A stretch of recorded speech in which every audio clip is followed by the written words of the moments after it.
And thanks for joining us. Now, as any economist will tell you, infrastructure is an important component of economic growth. And Nigeria's infrastructure deficit is one of the biggest factors holding back her growth and development. The West African nation, rich in natural resources and minerals, is woefully poor in basic amenities that fuel development. Poor roads abound, power supply remains epileptic, and the country is in the throes of its worst housing crisis in decades. But the government may finally be taking steps to fix these many problems. It recently introduced a new toll collection system on some selected motorways across the country. And next week, the government will hold a conference on options for the sustainable funding of the transport sector. And here's the Minister of Works and Housing, Babatunde Fashola, speaking about the new tolling policy the government hopes will boost infrastructure development in the country. The closed toll systems means that you will pay tolls over the distance you travel and the size of your vehicle. We haven't operated that before, so we're going back to what we know.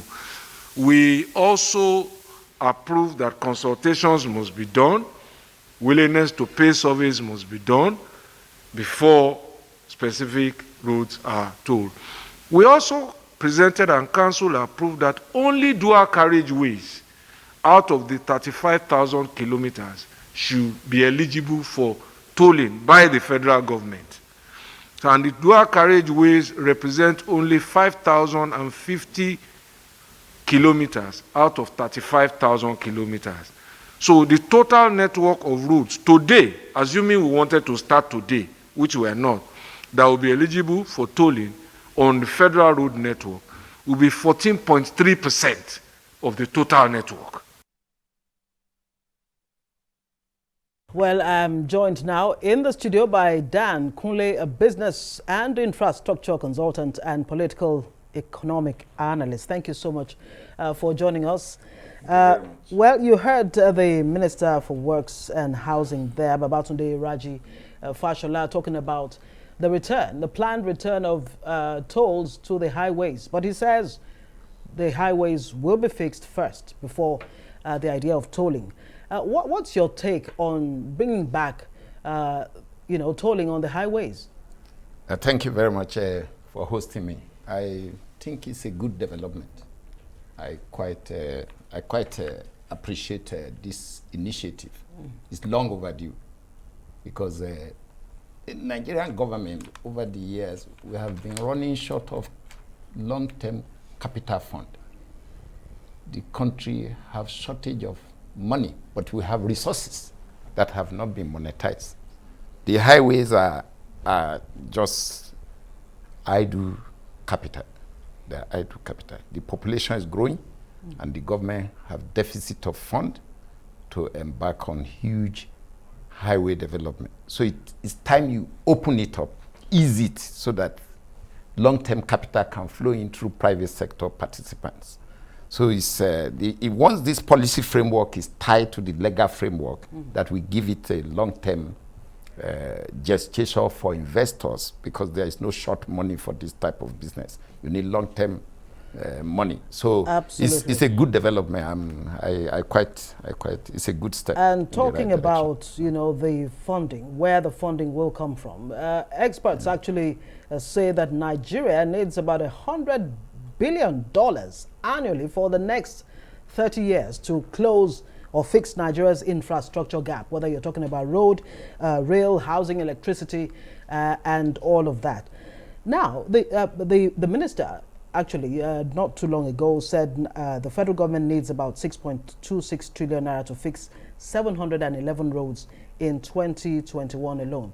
So from what you are saying, if I'm getting you right, the private sector has to be at the forefront, on the driver's seat of, getting funds to fix Nigeria's infrastructure gap. How do you now attract this private sector, whether within the country or outside of it? We have been talking about this for long now, that we need to, government must begin to stay behind and regulate and set the enabling environment, set policies that will make individuals, private sectors, to build capital, or people who have capital somewhere else to bring it in. Because if you take $100 billion, you said, it's not 1 year you are going to attract 100 billion. But once you create the right frame and the enabling environment, the money will come. America, in spite of the infrastructural sophistication they have in America today, they are still attracting money in to increase and upgrade some of their infrastructures, particularly the motor highways and the rail tracks in America. So the public infrastructure in this country is like, it does not even exist, what you call public goods. So we need a lot of money. $100 billion, you can say, the more you set the regulatory framework and the legal framework, the more you can attract money. Once you give it tenor, that people can have confidence that nobody will come and decree that this transaction is hereby stopped. Or that seems to be where the problem is. Yeah. You know, policy somersaults. Yeah. Government comes up with a policy, maybe under a certain administration. Yeah. Beautiful policies, Yeah. you know, to attract foreign investors. Yeah. Only for another government to come in and throw it out, you know, through the window. Let's explore this legal framework that you talk about. Yeah. How can you strengthen that legal framework? And that is why. What exactly are we, you know, even This is why those of us who have been around the corridor in this country for the last 36 years, as young boys in those days, we used to study the pattern through which policy, industrial policy of Nigeria was being complicated, and at the end of the day today, all the industries are dead. No highway in Nigeria today is superlative. They are all in comatose. Just from here to Lokoja, my state capital. That's right. It's a nightmare.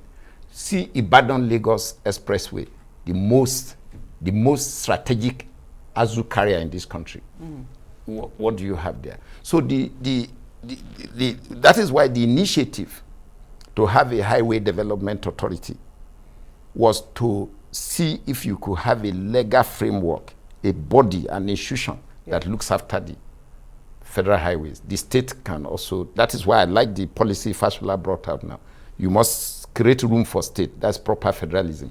Create room for the state and the local government. So federal is up there, but make sure you create room. So we need a lasting, legalistic, a legislative document that gives all these things teething. You saw what Wale Babalakin went through on the airport concession. Okay. Now, it's wrong. It's a bad signal for investor. No investor will bring his money when they know somebody can just decree in an afternoon, or a minister come and just complicate the contract. What do you do? So no long-term money can find destination in an environment like that.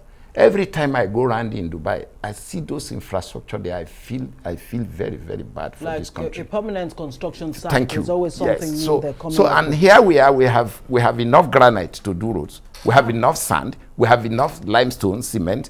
We have almost everything.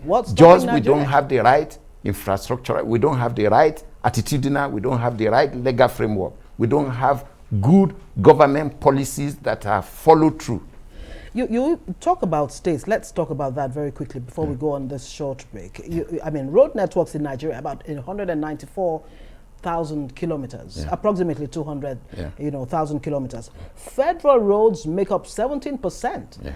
States 16%, local government 67%.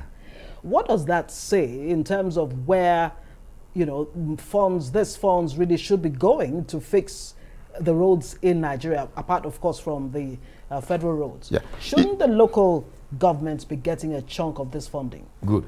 If you get it right from the up, if the federal framework is right, the state will take a cue. Then it percolates to the local government. It's in that order. If you follow the Western region road development of late Chief Obafemi Awolowo, you will see what he did regional to all the provinces. And till today, you see the network of the roads in Southwest. Superb, but okay, they are aging now. So this issue of federal trunk A roads are known. if you do the mapping properly, they are known. State roads are known. Interstate roads are known. Then within the state, local government are known. So if you are to fund, once the federal government is attracting funds from all over the world, within the country and outside, the state also can find window to fund some critical roads. Okay. When a friend of mine was governor in Ondo State, there is a road between Ondo that can just take you straight to Ijebu. But that road is not funded by anybody. You have to drive to Ore and then face Ijebu. So what kind of incentives? So these are roads that the state can now key in when they see the federal clearly defined and properly regulated. Then the state can now take a key. What would you say then would be the right incentives to encourage local investors? Let's even not talk about, foreign investors coming in. What kind of incentives? Tax holidays? Some kind of partnership with the private sector, which has been done, here and there. Lagos State, for example, has done that a bit. For PPP to succeed, you see, the ICRC, Infrastructure Concession and Regulatory Commission, and the Federal Highway Act, which empowers the Minister of Works to do what he's doing now.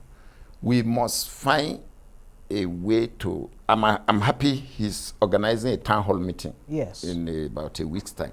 We must find a way to, there are some infrastructure fund coming up from Central Bank, and some private companies also now are thinking of infrastructure fund. We must find a way to select some companies who have long histories in this country in construction management. Okay. Like Julius Baja. And then you call some of them also that have maintained a very long history in this country. And the new Chinese tigers that are here also, like the CGC, the CCECC, and ask them after a feasibility study that can they come into some of these roads. So instead of government, Ministry of Roads Development to be awarding contract every Wednesday, they should become contract and project management consultant. I'll put you on hold. I'll put you on hold. We'll return after this break. You're watching the Arise interview. Plenty more still ahead as we continue our chat with Dan Kunle on Nigeria's infrastructure development. Do stay with us. Welcome back to the Arise interview. I am Ngozi Alaegbu. Now, Nigeria's growing infrastructure deficit remains a major concern among economic experts and stakeholders. The lack of investment in physical and social infrastructure over the years has continued to limit the growth potential of Africa's largest economy. But support is being sought from the public and private sectors to help develop the country. Earlier in the year, the government approved the establishment of Infraco, which is a public-private partnership company.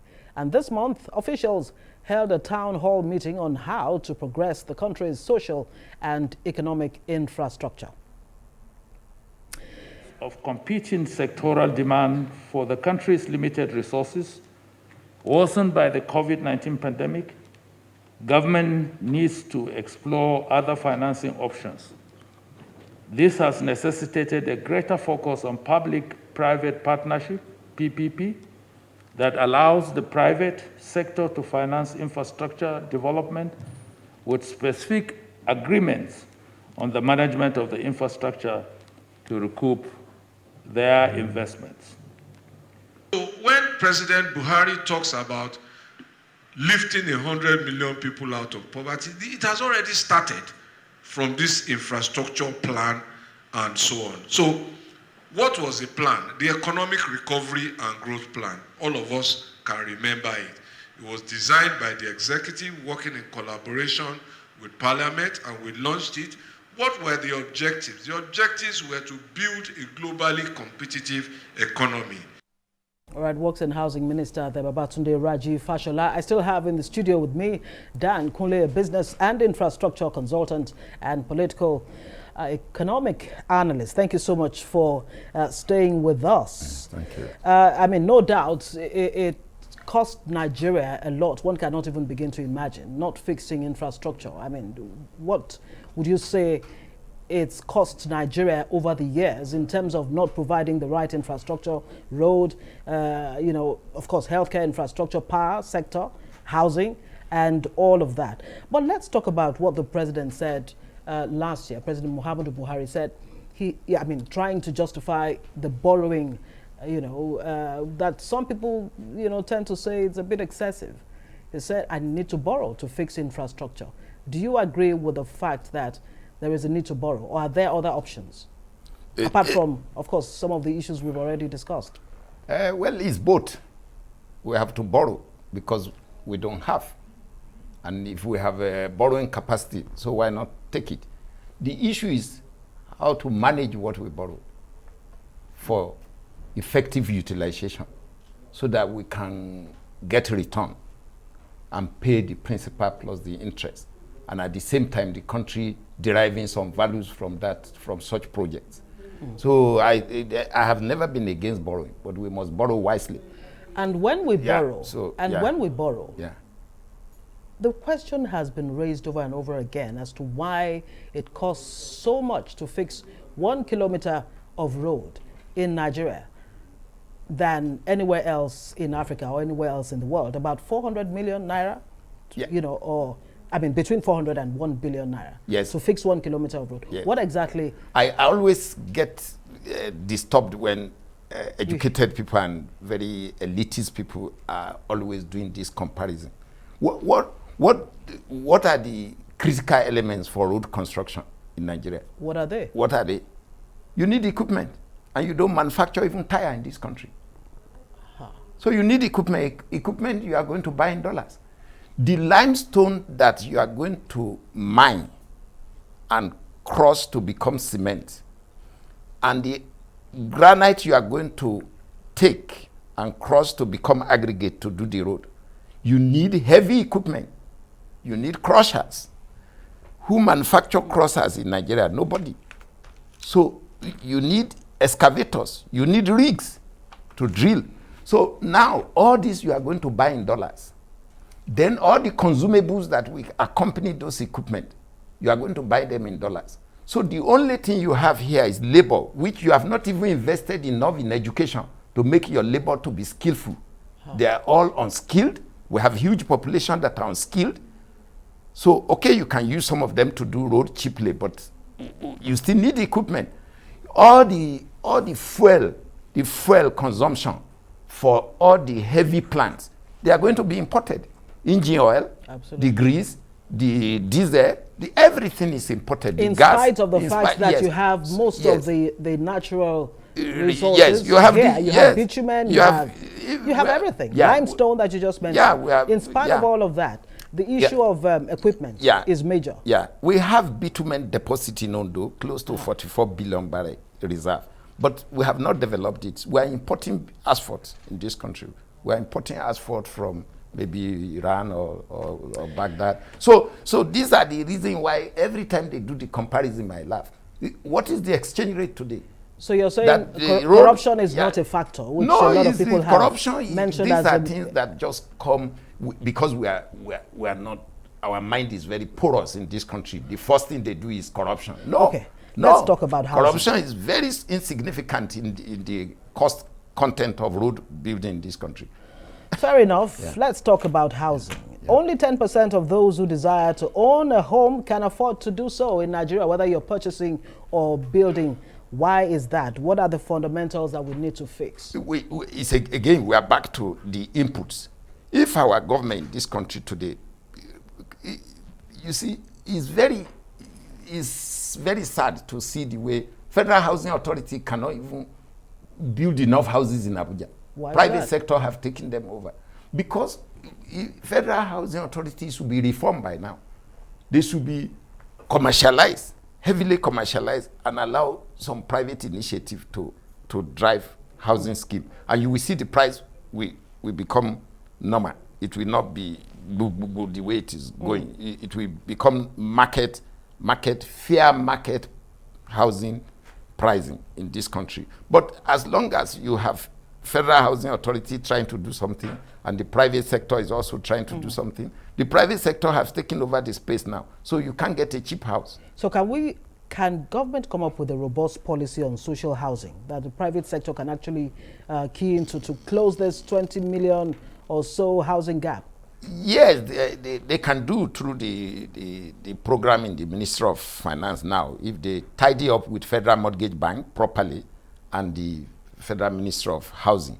There are issues they need to tidy up. Like what? Federal Mortgage Bank need huge funding, maybe from Central Bank. They need to create maybe part of the infraco fund. Maybe they should recapitalize Federal Mortgage Bank to enable Federal Mortgage Bank give more loan to people. All the banks provide mortgage facilities? Other banks also are still going to derive their seed fund from maybe the infraco. Because how many commercial banks in this country can give you mortgage loan? The interest rate we just not make sense. I recall in a chat some time ago, talking with Babatunde Raji-Fashola, the works minister, and asked him about low-cost housing, why it's just not a reality in Nigeria. And he says, give me low-cost land and I'll give you low-cost housing. Yeah, because it's correct. It's correct to a large extent because all the land in Nigeria belong to the states. So federal don't have land. So federal has to go to the state to look for land if they want to build local houses. But let's go like this. Me, I would have preferred the local government and the states to be a big player in this with some private and mortgage banking. Because everything, federal is too involved in everything in this country. Me, I want federal government to withdraw and become a regulator and just look after safety and security. Even education. Why should federal government own federal government secondary schools? What are they doing with that? So these are the issues that still need to be, we need to gradually ease out big government. We need lean government, nimble, brilliant, not heavy government. That's what people are called restructuring and tinkering. Yes. So we need the state and the local government to become more active in governance because that is where the populations are. So the issue of housing, all these issues can be addressed once we start gradually like this. We are beginning to, I like this policy coming up and I hope Fashola will drive it through.